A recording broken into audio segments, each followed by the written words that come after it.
This week on The Riff, Martz and Drew sit down to talk about the Easter Bunny, crostinis, and what you can expect this Easter at North Point. We hope today is helpful. Thanks for listening. Riff Raff, welcome to another episode. The Riff. You just can't hold back. I know you want to every time. Yeah. And honestly, I want to, but then I'm like, you know what? But I know Drew wants to too. No, yeah. We can both do it. Okay. Yeah. It's kind of like, have you ever seen that meme? You gotta shake my hand here, but you don't shake it like this. You go like this. Brother. It's the Hulk Hogan one. Brother. I always think that. There's a couple people in the lobby at Springfield I have that with. Brother. Good to see you, man. We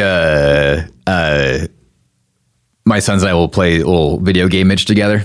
So we have a PlayStation, and I picked up an old WWE wrestling game. Yes. Did you ever play those? No, I really should. didn't have the best thing when I was growing up is I go to my grandma's house because she had a Nintendo. Yeah. So I didn't get a console until I was like quite a bit older. I was probably the same for me. I used to watch a little bit of when I remember turning wrestling on. I thought it was the coolest thing ever. I was like, do what? agree. And then my dad, he got us tickets. Like when I was a kid, we went to go see the live WWE. Oh my gosh. Yeah. What? Where? In Portland, Oregon. I was young. I would have been like 8 years old. So maybe it was a questionable decision. Were you like, did you think it was real? Yeah. Oh, Sorry, yeah. hold on. Yeah. Do you know it's not now? What?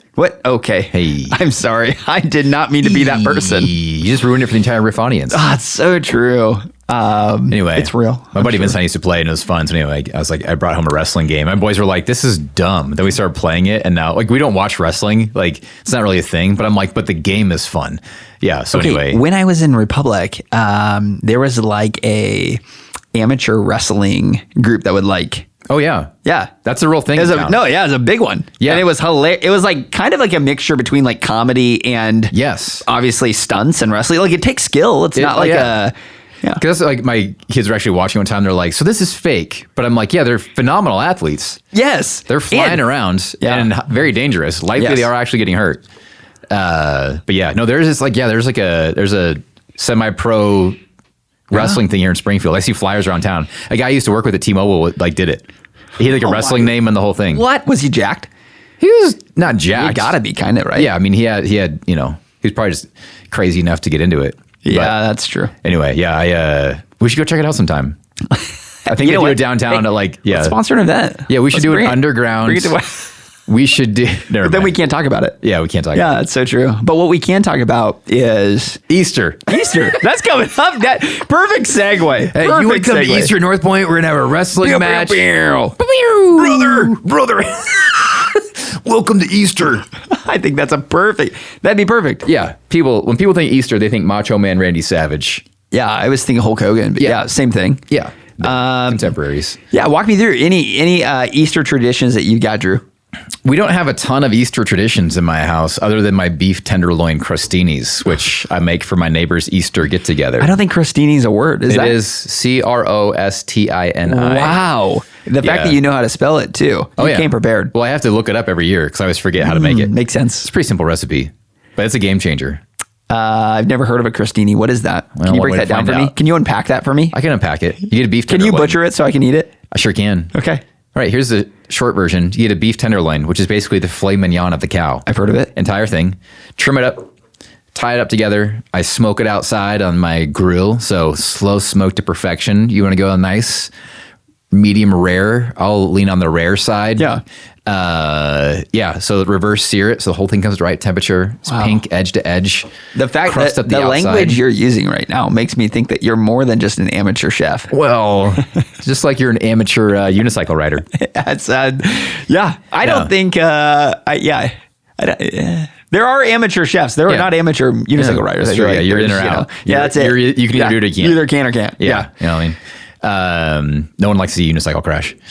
Yeah, slice up a piece of like French bread, toast it, a little olive oil, salt, pepper on there. So you toast it up, and then you put a layer of there's a special sauce. I will never give away my recipe. Yeah. Well, just to your sons. Yeah. Before you go. Is that in the will? It is in the will. Yeah. Okay. So piece of bread, my secret sauce, piece of very thinly sliced beef tenderloin, which is the filet mignon.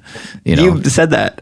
Oh, it's gotta be thin. It's not thin sliced and the chewy to crunchy ratios off. It's a textural experience. We'll drop the notes in the show notes. Yeah, don't worry. The cookbook. You should come out with a cookbook. No, that's my. You and your deviled eggs, right? Deviled eggs. Okay. Bread butt, grilled cheese sandwiches. That's a Kristen specialty, apparently. This is great. Anyway. You and food, man. I'm liking it. What are your Easter traditions? Mark's household. That's a great. Okay, I don't know if everyone does this growing up, and we still do this with our kids. The Easter bunny will bring a Easter basket, and not just set it somewhere, hide it in the house, and you got to go find it. Is that a thing? Yeah. Okay. It is. That's the thing. I think. Yeah. I mean, Easter eggs are hidden and you got to go find those. So that is the morning tradition. It's fun. You run around, try to find the basket and maybe hide it, or the Easter bunny hides it somewhere. I really got to check I have a lot of faux pas here. Yeah. The Easter bunny. The Easter bunny. For anyone that's listening. Yeah. I don't know. Everyone. Yeah. It's a lot like Santa.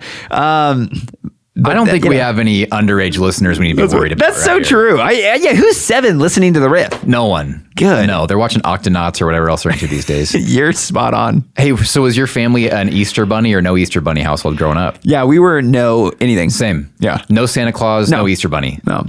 Those are and I think it's interesting because it's that's how Kristen was very much a Santa Claus and very much an Easter bunny household. 2 Christian homes, 2 different traditions. But my parents were like, no, it's the Lord's Day. The Easter bunny is stealing Jesus' attention, and it was all integrated on her side. And so, but her thing was family came together and church and the whole thing. And so, it's interesting, people have different traditions and different pendulum swings on how they stand on those things. So I agree. Yeah. And so, hey, it's fun while the kids are young. And we usually do an Easter egg hunt. We usually see family. Obviously church is a huge part of that tradition. And I would say probably a huge part of lots of people's traditions. Yeah. And anytime someone's coming to church and maybe they haven't been in a long time, but it's a part of their Easter tradition, I'm curious, what do you feel like people are expecting when they walk through the doors? Maybe they've Googled churches near me and they found North Point Church. Maybe they just Googled fantastically great churches, incredibly good looking pastors, and they landed at North Point. And for obvious reasons, obviously, and they're landed there. What kind of I want to know what kind of experience. What do you think they're looking for? And 2, what kind of experience are we providing? Because I know there's some people that are probably listening to the Riff saying, "Hey, I'm inviting some friends."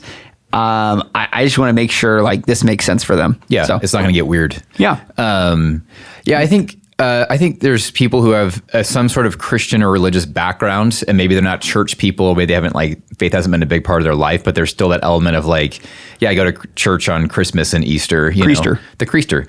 I think my thought is they're probably looking for some sort of nostalgia, some sort of memory, some sort of reinforcement of this thing. Some are going to be there because grandma made them come, and that's what we do on Easter is we go to grandma's church. So I think whether people are looking for it or not, I think anytime anyone shows up at a church, especially someone who's not a regular, the 3 T's, this is something I got from you, is people often show up at a point of tension, transition, or trouble. Either one. Trial. Yeah. Either one. So sometimes people show up because they're just looking for something and they don't even know what they're looking for.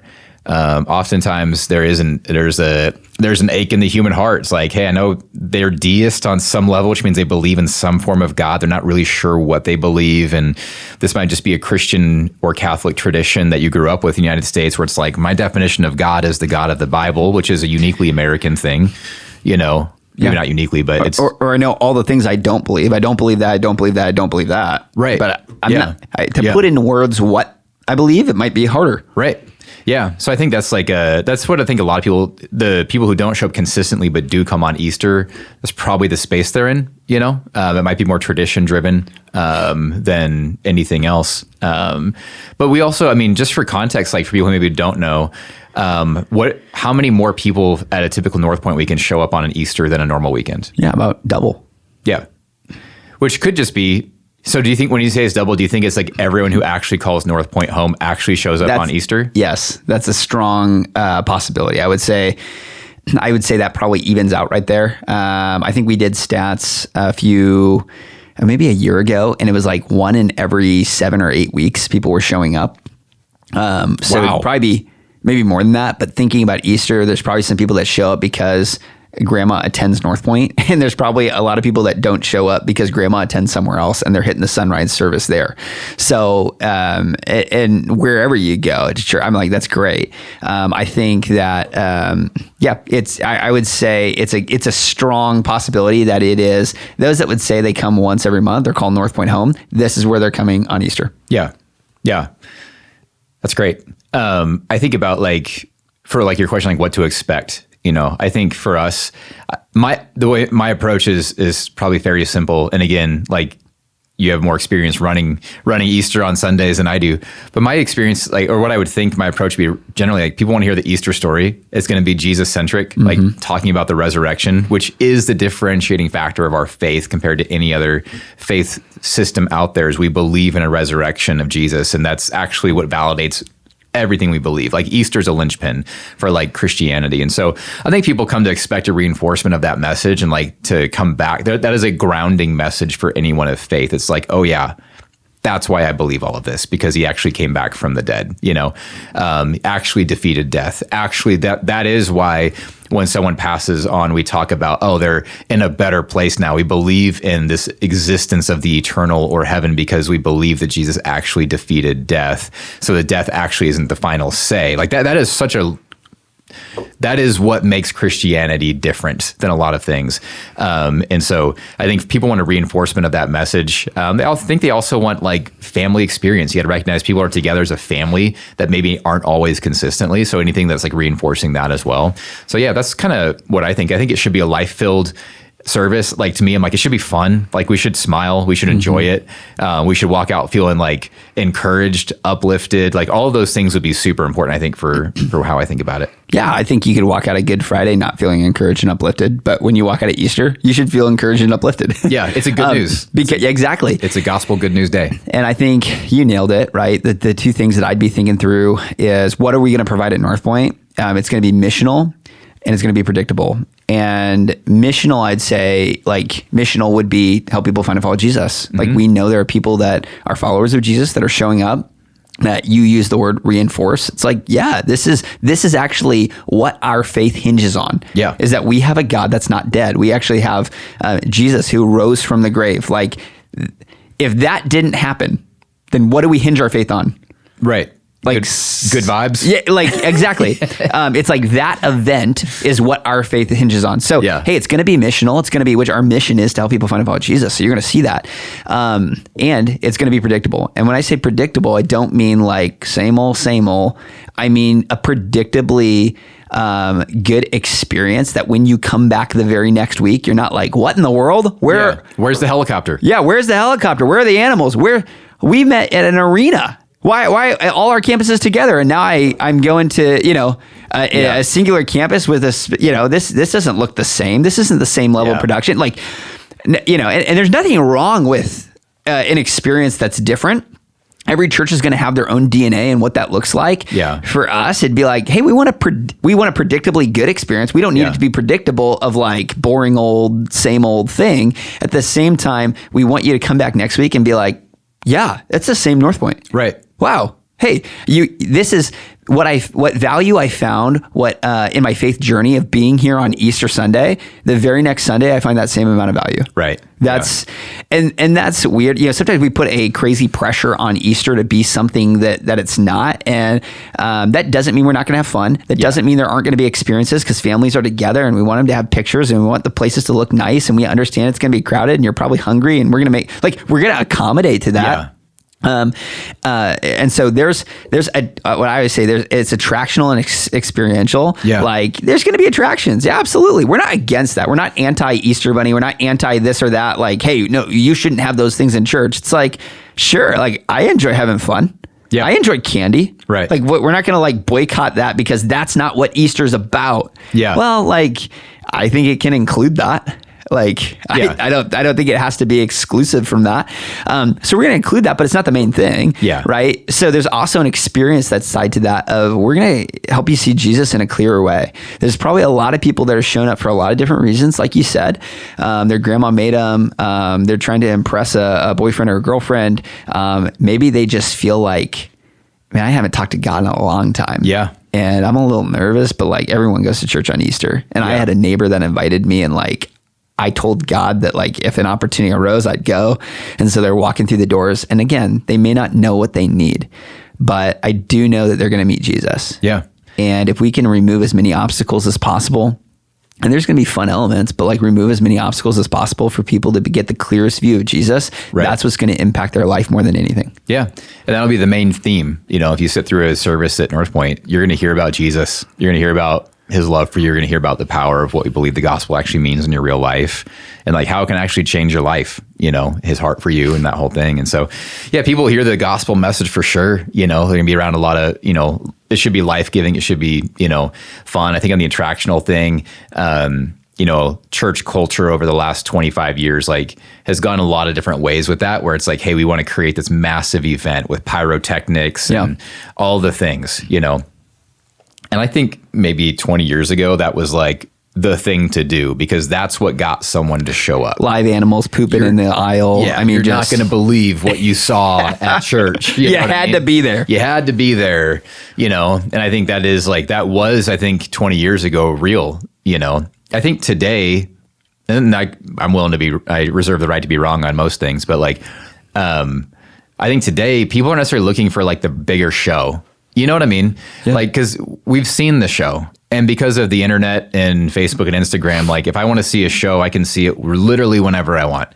And so I think what people are looking for is real, you know, and not, we're going to be real, so it's going to be really like serious, you know, but I think people want authentic. They want the real thing, you know, and I think some of that methodology right now, like we're not at a place where like, hey, we're going to rent out a massive arena and do a massive show and do this whole thing, because really we want to keep it simple. We want to keep it about Jesus. So will be some additional elements for sure. But yeah, we want people to meet Jesus, not be impressed with our production. We care about production. Let's be excellent. Yeah, we want to be excellent. As excellent as we can be. Let's not be sloppy. But, you know, make no mistake, our bands and, you know, musicians and worship teams are putting in extra effort, extra planning, all of that stuff. But a lot of those things are volunteer driven, you know. Absolutely. You know, if you go to North Point, you're not going to see a bunch of paid musicians up there. You know, we normally staff one worship leader per campus that runs everything. Everything else you see is volunteers. We normally have 1 or 2 people on staff for kids. Everything else is volunteers. And so the bigger production you make, the bigger stress you're creating on your team, and the more that we actually take the eyes off of Jesus and onto making it happen. Yeah, you know? and a lot of times you get so caught up in the details of an event, you get so caught up in the production that you miss people. Yeah. And like people are walking through these doors. Yes. And I think, yeah, like let's have some fun elements, but they want to be seen. They want to be noticed. Yeah. I want somebody to talk to me. Right. Like I want to feel some sort of connection to God and to people, and like that's going to take people, and a lot of time to impact people, God uses people, and he's going to use, I know there's a lot of people that probably listen to the Riff that are serving on Easter, and I challenge you, if you're not, like I understand schedules might be wonky. We got several service opportunities, regardless of the campus that you're at, there's opportunities to hop in. But I'd challenge you, like be a part of the mission. Like if you haven't, like, I'm not saying you have to serve at North Point, but like North Point Dream Center and a give back event, like find a way this year to grab hold of this mission. Easter's a natural on-ramp to do that, because you might pick a service that you're not usually at, which is helpful for seating, and it's helpful for you to get a different perspective, to meet some different people that are also on this mission. Like I just think like if you're walking in and be like, this is going to be the same old Easter, well, I challenge you to do something different. Yeah. You're going to experience something different. You're going to see a different side of people and a different side of Jesus. Yeah. And our goal, or kind of our mission to you, is that we're not going to miss the main thing. We're not going to make you so caught up in the event that you miss people and you miss Jesus. Even while you're serving, our whole goal is that people would feel noticed and seen, and that you'd be able to be a conduit to connect people to Jesus through your story. It's not just a role to serve. It's a place to connect with people and help us connect with people, help people. You're a conduit. Great word. Like you're helping people connect with God by doing what you're doing, you know, and it takes a small army to do it, you know? And so we need North Point to pull together to help make a place, you know, for people who haven't heard the gospel to hear it, you know? And so I was talking to Tam Thomas the other day. I think she was saying it takes 80 volunteers per service to make kids happen at this scale when you have double the amount of kids there. And we have 6 services from Saturday to Sunday, so on the weekend. Yeah. So it's going to take a couple hundred people for us to create a great kids experience where they're coming out of it thinking that was awesome. I got to hear the Jesus story too, you know, and you know what I mean? Like, so it takes a lot of people. Oh, can I just say something real quick? Yes. Okay. Please do. Proud dad moment. And not even proud dad moment, proud church moment. I was putting Sloan to bed the other night.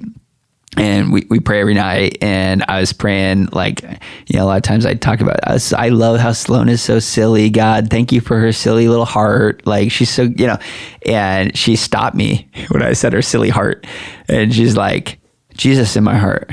Oh. I was like, oh my gosh, what? Yeah. Like, I immediately like went to Mel. I'm like, oh my word. She's like, yeah, we were talking about that. And at church, they were talking about that. I'm like, oh my word. I immediately went to Morgan. I was like, Morgan. Yeah. Yeah. I don't know what volunteers were in that room, but like from a dad, from a pastor, I'm like, I don't know, man. It makes me want to tear up a little bit. I'm like, she's 4. I don't know what, you know, what fully she understands there, but like, that's the kind of anchor that I want to dig in my kids, not in a like manipulation way, in a way of like, hey, when you get older, one day you're going to look back and you may not agree with all the tactics of a church, right, or the culture of the church, or you know, how every little issue was handled. At the end of the day, though, I want you to look back and be like, hey, I know God's real because of the experiences that I've had. Yeah. And I think church is a huge part of that experience of like, I know he's real. So when you go to college and people talk you away from things or toward different things, like I know in my life, one of the anchors that got drilled deep was just like, I don't know about all these other things, but I know God's real. And you can't talk me away from that.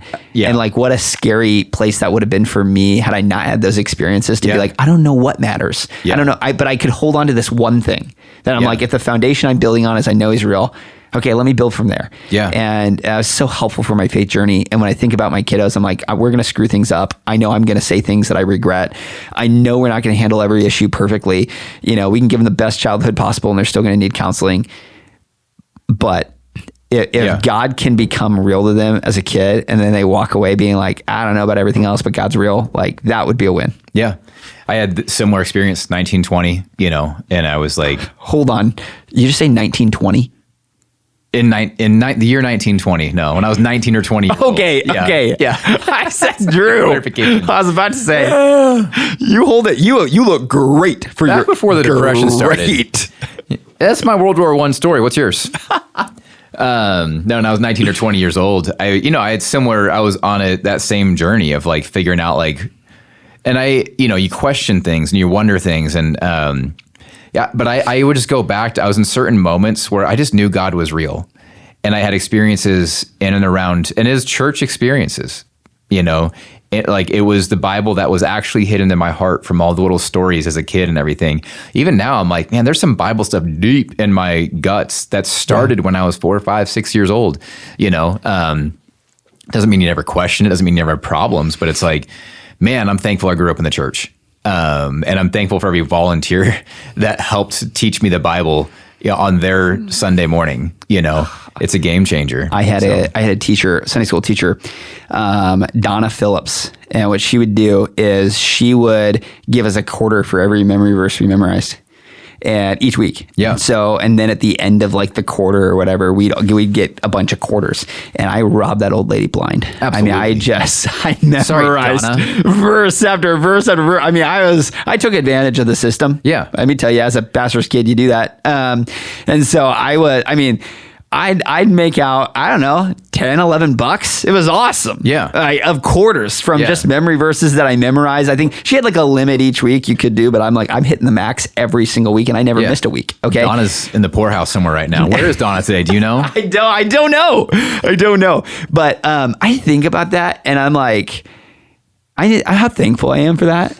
Like what you said, like there are verses that in time of trouble, there are verses just randomly when I'm laying in bed at night, right, that pop into my head. I'm like, the only reason I know this is because I learned this when I was a kid.